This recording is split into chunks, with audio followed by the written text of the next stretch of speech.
Assalamualaikum warahmatullahi wabarakatuh. Kami dari jurusan Manajemen Bisnis, Prodi Akuntansi Manajerial, kelas pagi 1B,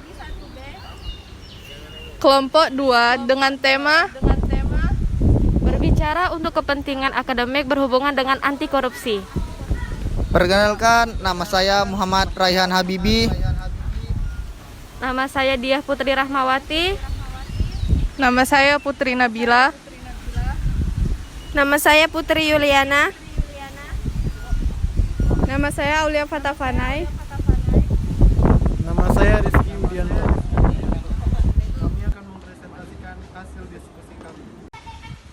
Pengertian korupsi. Korupsi adalah tindakan seseorang menyalahgunakan sebuah kepercayaan dalam suatu masalah atau organisasi untuk memperoleh kepentingan pribadi.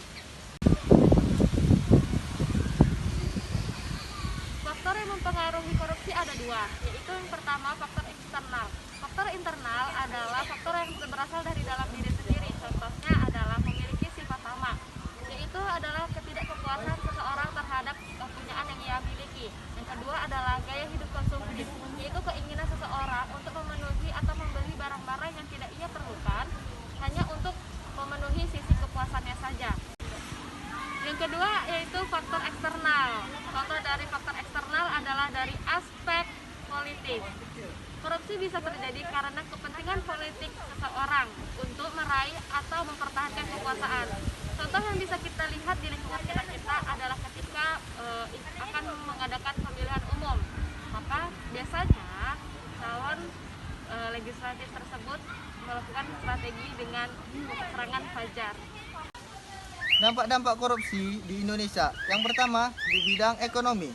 Mengakibatkan melambatnya pertumbuhan ekonomi serta meningkatkan ketimpangan pendapatan, meningkatkan kemiskinan. Yang kedua, di bidang sosial, korupsi merupakan penyebab kemiskinan dan modal harga jasa dan pelayanan publik.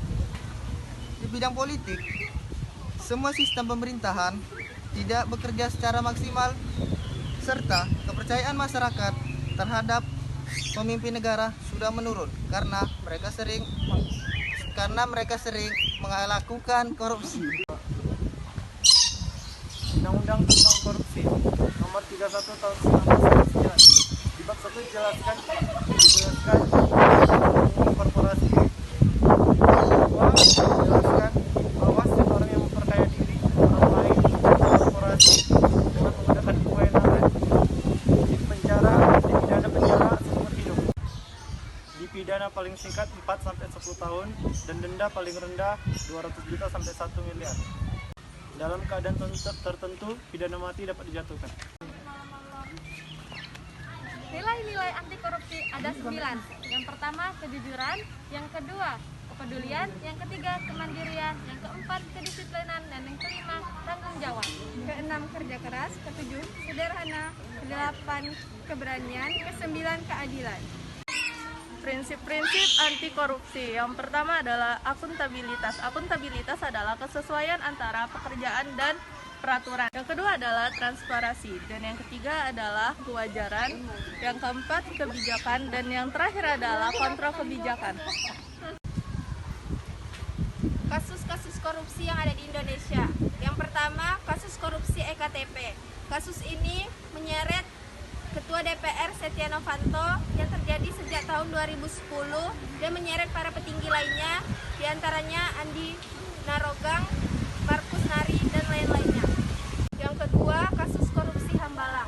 Kasus ini merupakan kasus suap proyek pembangunan Wisma Atlet Hambalang yang digunakan untuk SEA Games. Para petinggi yang terlibat adalah Angelina Sonda, Andi Malarangeng, dan masih banyak lagi. Ketiga, kasus penggelapan pajak Tambunan. Gayus dinyatakan bersalah dengan menerima suap sebesar 925 juta rupiah dari konsultan PT Metropolitan Retail Mart terkait dengan kepengurusan keberatan pajak. Cara mengatasi korupsi menurut ahli. Yang pertama itu menanamkan rasa tanggung jawab pada masyarakat. Masyarakat bisa menanamkan rasa tanggung jawab dalam diri mereka untuk bisa berkata tidak pada korupsi. Kedua, membentuk aturan hukum yang kuat. Yang ketiga, pendekatan diri dari segi religius. Dengan pendekatan religius yang baik, seseorang tidak akan berani melakukan segala bentuk kejahatan karena takut akan mendapat balasan. Gerakan kerjasama internasional dan instrumen pencegahan korupsi.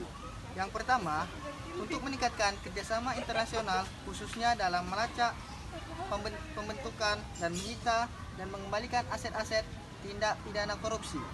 Yang kedua, untuk meningkatkan kerjasama internasional dan mewujudkan tata negara pemerintah. Yang ketiga, untuk meningkatkan kerjasama internasional dan melaksanakan perjanjian ekstradisi. Instrumen internasional tentang anti korupsi. Yang pertama, tindakan-tindakan pencegahan. Yang kedua, kriminalisasi dan penegakan hukum. Yang ketiga, kerjasama internasional. Yang keempat, pengembalian aset. Yang kelima, bantuan teknis serta pertukaran informasi. Peran mahasiswa dalam pemberantasan korupsi. Yang pertama, ikut mensosialisasikan tentang kegiatan pemberantasan korupsi kepada teman dan juga masyarakat. Yang kedua, melaporkan kasus korupsi yang diketahui dengan cara yang baik dan benar.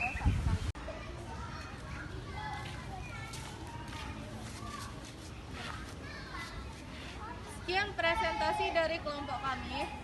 Wassalamualaikum warahmatullahi wabarakatuh.